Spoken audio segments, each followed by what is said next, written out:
Hello, it has been a while. I know that I said earlier in the year that I would be more consistent, but honestly, I've just been feeling real insecure with the YouTube. Every time I go to sit down and film a video, I suddenly can't.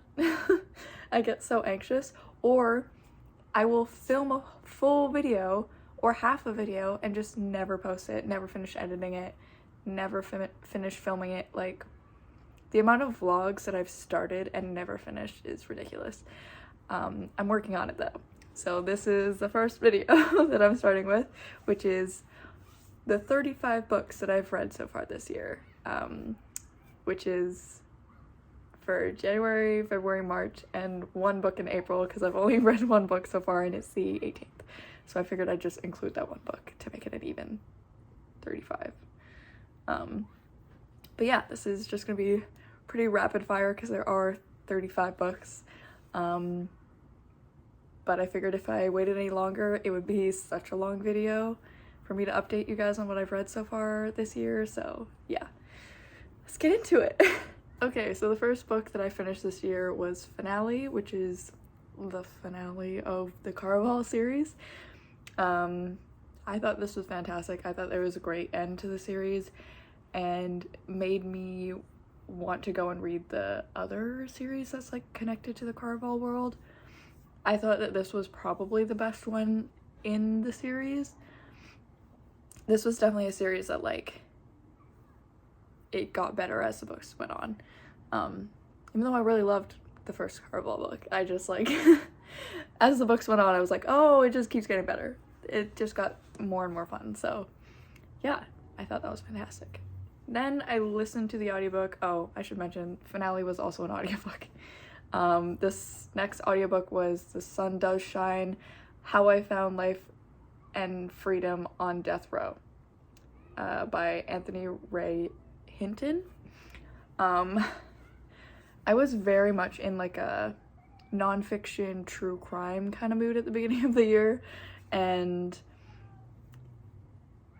I feel like I've mentioned before, maybe not on YouTube, but in general, I have very strong opinions on the death penalty and death row and all that.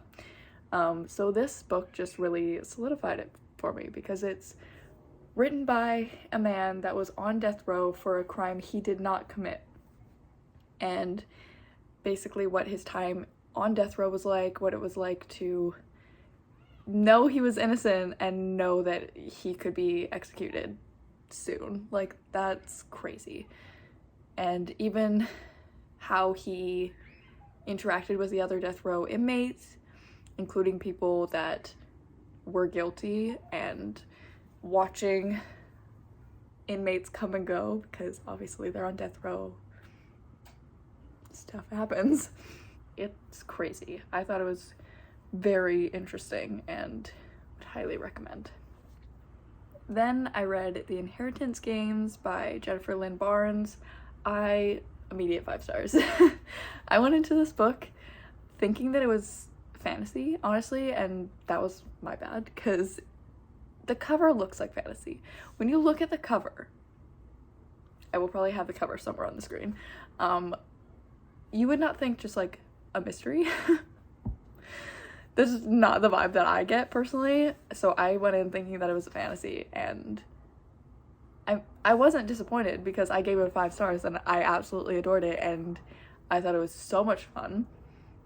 But I thought it was so funny that I was so off. But yeah, it's about a girl that is told that a billionaire, I guess, has put her in his will, and she's never met the man, and there's a lot of drama, and she has to fight with the family and figure out all these clues that this old man left to figure out the mystery of why she was given the inheritance. And it's so good and so much fun, and yes, so good. Then going back to my true crime nonfiction kick that I was on in January, I listened to Unmasked: My Life Solving America's Cold Cases by Paul Holes. Again, very interesting. It's about a guy that, as the title says, worked on a lot of cold cases, which I have a particular interest in usually, like the missing persons cases that are never solved, or like murder cases that are never solved. They bother me so bad, so reading about somebody who worked on these cold cases was very interesting, and like how it affected him personally and how he went about working on them. It's very interesting. I give that 5 stars as well, by the way. I usually give nonfiction 5 stars because I feel weird when I rate it lower than that, unless there's something like particularly off about it. Then I read Aquacorn Cove by Kay O'Neill. Every time I go to say that title, I almost always go to say Acorn Cove. Aquacorn Cove. This is a graphic novel. Super cute. The art is so pretty. I love Kay O'Neill's artwork and their storytelling and everything. I thought this was super cute, super fun. It's pretty lighthearted. I thought it was just a nice little read after all the true crime that I was reading. Then I read Donuts and Doom. This was a graphic novel that I got at the library. I gave myself a challenge at the beginning of the year that I want to go through pretty much all of the graphic novels at my library if I can. And this was a new one that I hadn't seen before, so I picked it up. The cover was pink and it had a girl with a broomstick on it, so obviously I picked it up. It ended up being sapphic, which we love to see, and it was just really, really funny. It was about a witch and a girl who is in a band and works at a donut shop, and it was just a really fun time. I don't even know how to describe this book, but it was fun. Then, as you guys saw, I read Highly Suspicious and Unfairly Cute by Talia Hibbert. I don't really think I need to go over again what I thought about it, but I gave it 4.5 stars. I loved it. I thought it was so cute. Honestly, looking back, I could probably bump it up to 5 stars.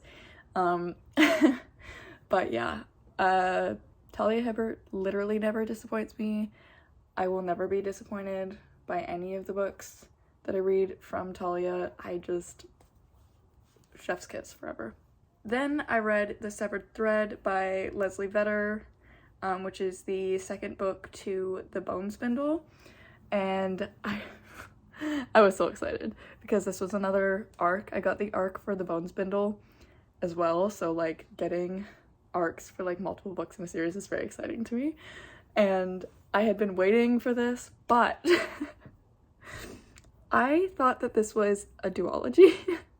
So I was I don't know, 70% into The Severed Thread, and was there's no way they can wrap all of this up in the last 30% of this book. There's no way. There's too much that needs to be happening. There's too much that they're setting up. I was so confused. And then I went to update my progress on it and was oh, it's not a duology. So that was a funny little tidbit. I gave this 4 stars. It was super fun again. I really enjoy this world. I really love these characters. I think that the story is taking a very interesting turn, and I'm very excited to see what the next book brings to these poor characters. Then I read Anya's Ghost. This was another graphic novel that I got at the library, and I gave this 3.5 stars, as I almost fell over. It was okay, it wasn't bad, but also wasn't great. I wouldn't reread it. I don't know necessarily if I would go out and recommend it either, so yeah, I don't know. I had kind of mixed feelings on it. I had a pretty meh time reading it, but it could just be me. Then I read The Hawthorne Legacy and The Final Gambit, which are the 2 other books in the Inheritance Games trilogy. Fantastic. 10 out of 10. Well, The Hawthorne Legacy I gave 4 stars, and The Final Gambit I gave 5 stars. I feel like I'm almost like an outlier in my opinions on this series, because I see a lot of mixed opinions. I feel like a lot of people talk about this book and read this book, or series I mean, but don't like the last book, or like don't like the characters, or disagree with who she ends up with. She ended up with who I wanted her to end up with, so I'm very happy about that, because sorry, but I literally hate the other brother. The other brother in the love triangle? Absolutely not. No. The other brothers, though, that aren't included in the love triangle, fantastic. Love. But yeah, The Final Gambit, I think, was my favorite in the series. And I feel like majority of people will say it's their least favorite. But I thought it was super fun. And I'm terrible, literally terrible at guessing anything with mysteries. I had no idea what was going on. I didn't predict anything. I was shocked. So maybe that's why I enjoyed it so much more than other people. Other people just like use their brains more when they're reading, so they actually figured out all the mysteries, and I did not. So then I listened to the audiobook for Cultish, The Language of Fanaticism by Amanda Montell. This I gave 4 stars, which brings me back to the fact that like I usually only rate nonfiction 5 stars, but this was a 4-star because I felt like it was slightly misleading, because like the title says, the language of fanaticism. I thought we were going to be talking more about language. Honestly, I went in thinking that we were going to be like analyzing the language that cults use and like the way that they use language to lure people and brainwash people, and it didn't really feel like that. I don't know. I feel like it was like written kind of weirdly, and I don't really know how to fully describe it, but it was still really interesting, and I would like to read more about cults because they're very, very interesting to me. And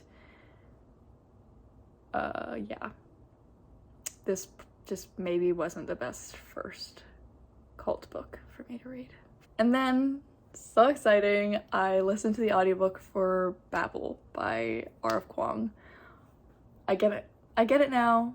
I get it. I feel so bad that I'm so late to the party on Babel. I know that I'm not like super late, but I feel really late because I feel like no one's talking about it anymore. But R.F. Kuang is just a mastermind. I want the brain that they possess. I find it very funny when people like heavily criticize this book, or like there's specific criticisms of this book where I'm just like hardcore side-eyeing you, because I'm like, if you're uncomfortable, maybe you're uncomfortable for a reason. But honestly, after reading this book, I felt smarter. Like, I feel like R.F. Kuang really just like put so much knowledge in my brain with this book, and it was just so good. Even though sometimes I was like very lost, I still had a really good time. I felt the same way about the Poppy War series though, so I think the writing is just so good that I don't even care if I get a little lost sometimes. Then I read Save Yourself by Bones Leopard, another library graphic novel. This was probably my favorite that I've read so far this year.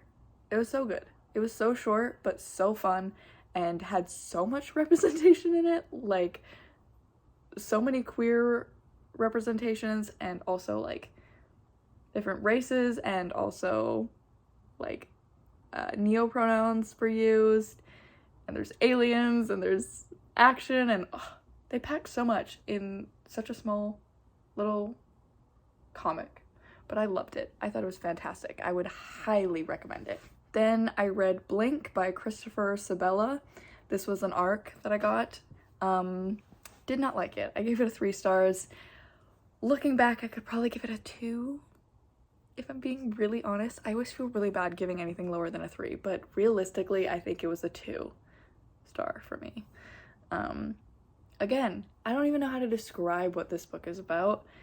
A dude that like is confused about his past, can't remember things, so he goes to a building and there's like weird zombie-ish creatures, and I don't even know. It was very confusing for me, and it wasn't my vibe. Then this is where my horror kick starts. I read The River Has Teeth by Erica Waters, or I listened to the audiobook for this. I gave this 4.5 stars. This was something. Man, another book that I'm like, what did I just read? This is horror. I'm just gonna read this because I can't describe things on my own. Girls have been going missing in the woods. When Natasha's sister disappears, Natasha desperately turns to Della, a local girl rumored to be a witch, in the hopes that magic will bring her sister home. But Della has her own secrets to hide. That's all I'll say. Sadie off. I don't know where I was. My dog got back and I got distracted. Okay. Change of angle because Sage refuses to move. I apologize in advance if you hear Sage noises. I don't know if I finished talking about The River Has Teeth, but I hope I did because I don't remember where I was. So we're moving on to the next book. The next book was No Ocean, book 1, Atari and Tika. This was another graphic novel from NetGalley. Very fun, very good. I gave it 4 stars. I'm very eager to read the second one because the first one felt like we were just like building up the world and the like not setting, plot. And now I just want to know what's going on and I want to learn more about the characters, so yeah. Then we're back to the horror vibes audiobook, which is Hold Back the Tide by Melinda Salisbury.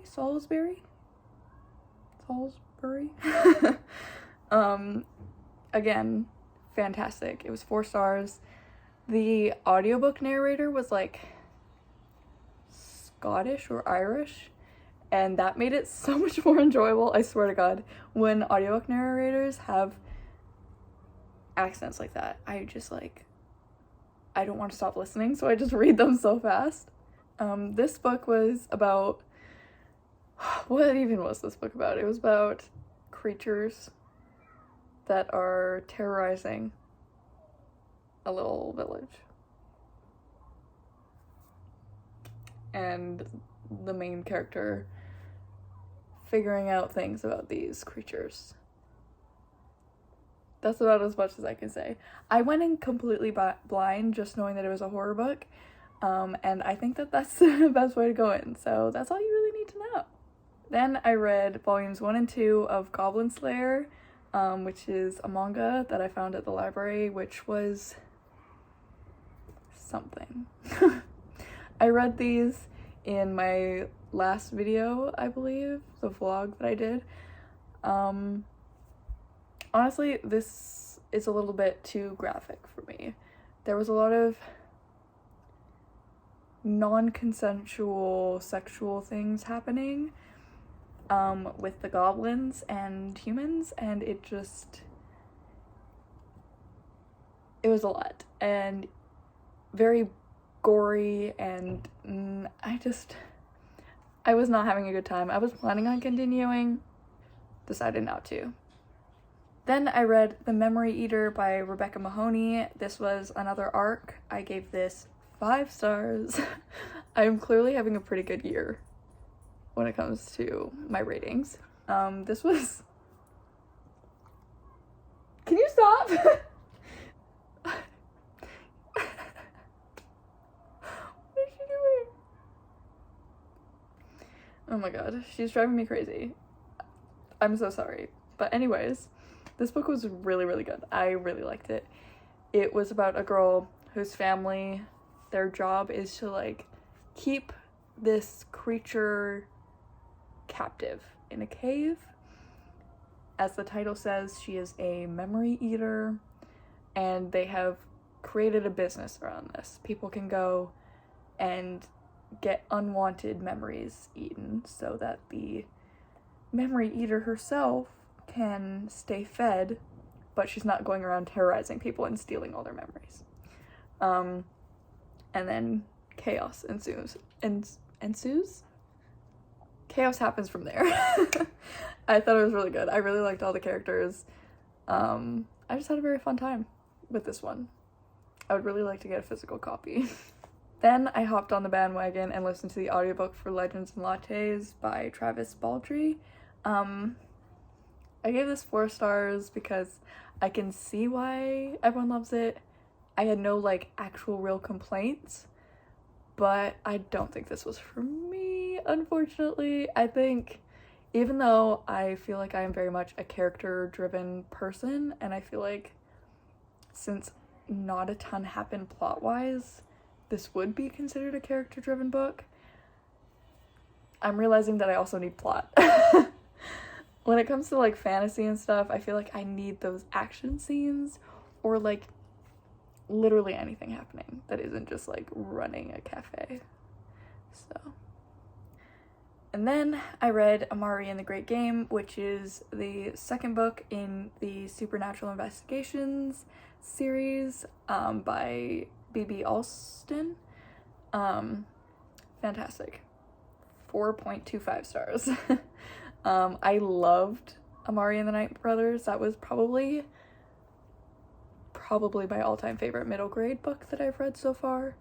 And this was a good sequel. I thought it was still very good.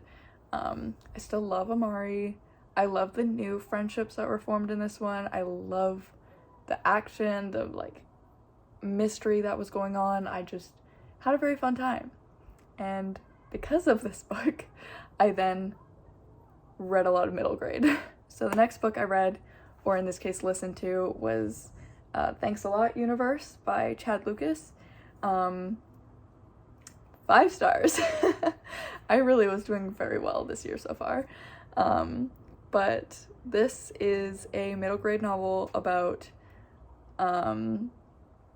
2 young boys, one who is dealing with family drama, where he's put into foster care, I guess, because his dad is a criminal and his mom tries to unalive herself.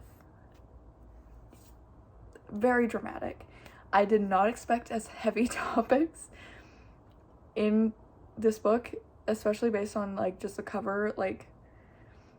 I thought this would be a happy little upbeat middle grade novel, and I knew that it was queer in some way, and then it would just punch me in the face with some heavy topics. But I love that, especially the fact that it was in middle grade, because kids need these topics too, and I think this would be a really helpful book for a lot of people. And the other main character is gay and realizing things and realizing that he doesn't actually like his friends as much as he thought he did. Overall, I thought it had a lot of really great topics, and they handled them really well, and I loved it, and I cried so much. Then I read Coming Back by Jesse Zabarsky. This was a graphic novel, again, from the library. This was in my more anticipated books that I wanted to read this year. It was a cover read. Unfortunately, my cover read success did not continue. This was a 3.5 stars. I can recognize that it's a good book, but not love it for myself. I found a lot of it confusing. The art was really cool, but yeah, it was mostly the story. I found it hard to follow at times, and that's kind of hard when it comes to graphic novels, so yeah.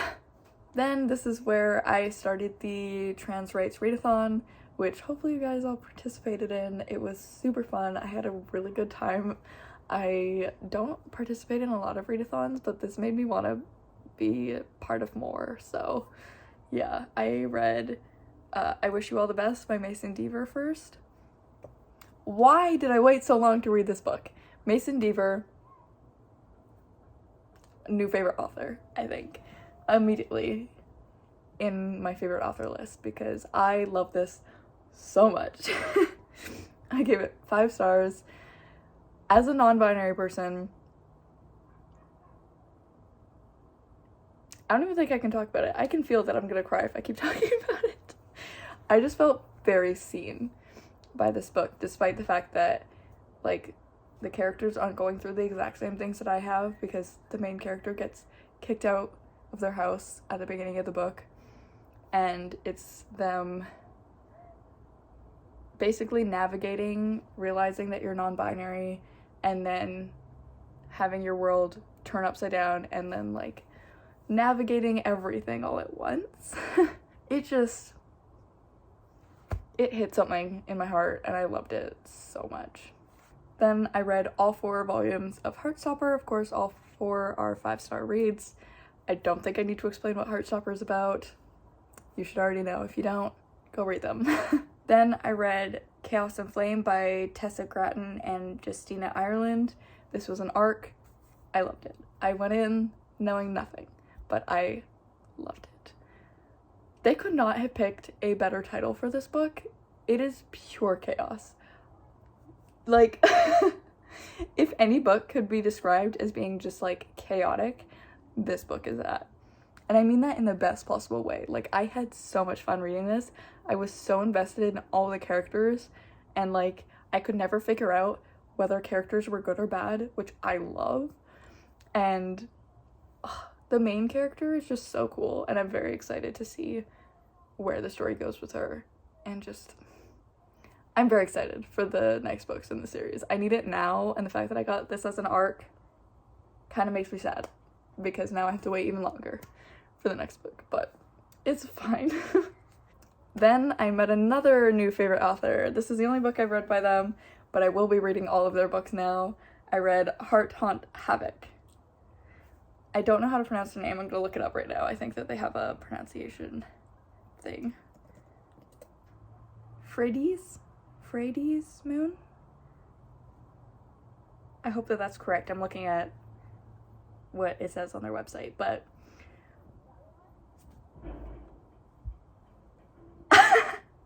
I wish I could just, like, scream about this book, which I have been doing on Twitter. If you follow me on Twitter, you've probably seen me mention Heart Haunt Havoc a million times, because I loved it so much, and I think I've found my new niche in books that I love.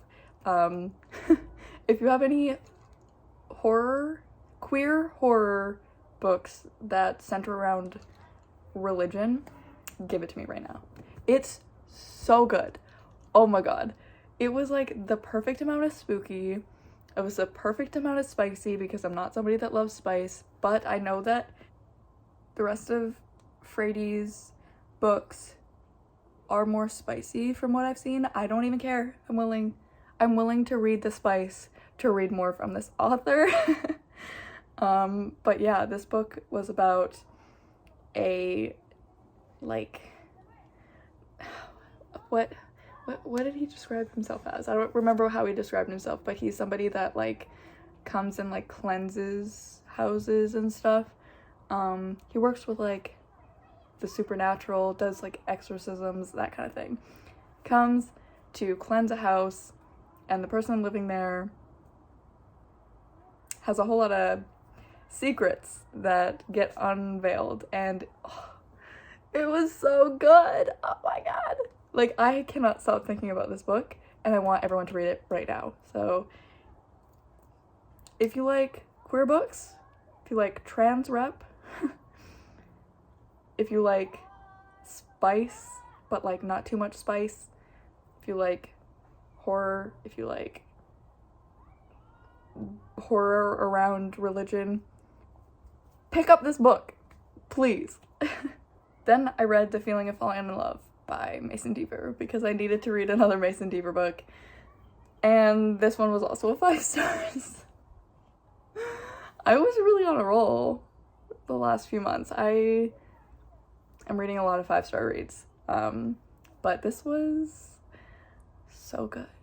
And I feel like the first like half of the book I was like, I don't know if I'm gonna like this, because again, I'm a very character driven kind of reader, and at first I really didn't like the main character. But as the book went on, I got more and more and more of a soft spot for this character, and I just wanted to protect him, and like I loved him so much. Like, I understood the things that he was doing that made me dislike him in the beginning. The more I learned about why he was like that and why he was acting that way and the traumas in his life, and just I also just love a cute little and they were roommates moment, you know? Then I listened to the audiobook for On Edge by AJ Sass, which I mentioned this book in my TikToks about the Trans Rights Readathon, and then I saw that AJ Sass viewed my TikTok profile, so that's cool. I felt very like, oh my god. But yeah, this was really good as well. This I believe is middle grade. Yeah, it's middle grade. Hello, Brian. It's about a young figure skater who is coming to the realization that they are non-binary and navigating being a young person who is also like a professional figure skater. It's a world that is very gendered, and then realizing, hey, I don't fit in these boxes. And it was really good. I gave it 4 stars. There were some things that were like whatever, but I overall really, really enjoyed it and thought that it was a really good representation of how I also kind of came to realize that I was non-binary, because things just didn't fit for so long, and then you're given this word and you're like, oh, like I don't have to be a man or a woman. There's something else. Like, that is so exciting. And reading that in the point of view of like a young person, it hit me a little bit in the heart. And finally, oh my god, this video is gonna be so long. But the 35th book that I read was Hell Followed With Us by Andrew Joseph White. Another queer horror based around religion. My new niche. This was a 4.5 stars for me. I feel like I should probably bump it up because I can't stop thinking about it. It was so good, and I'm usually not one for like body horror, but this did it well. It was the right amount of like gross, but it like fit the story. Like, I didn't feel like it was gross just for the sake of being gross.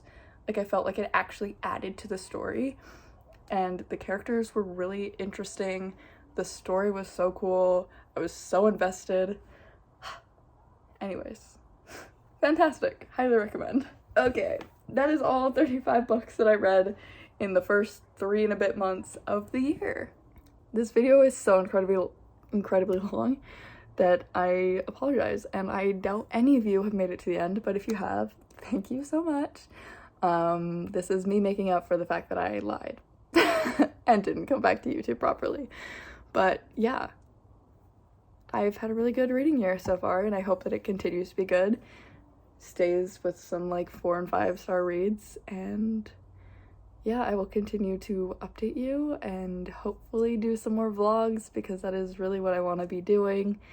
And yeah, hopefully you guys enjoyed, and I will see you in the next one. Bye.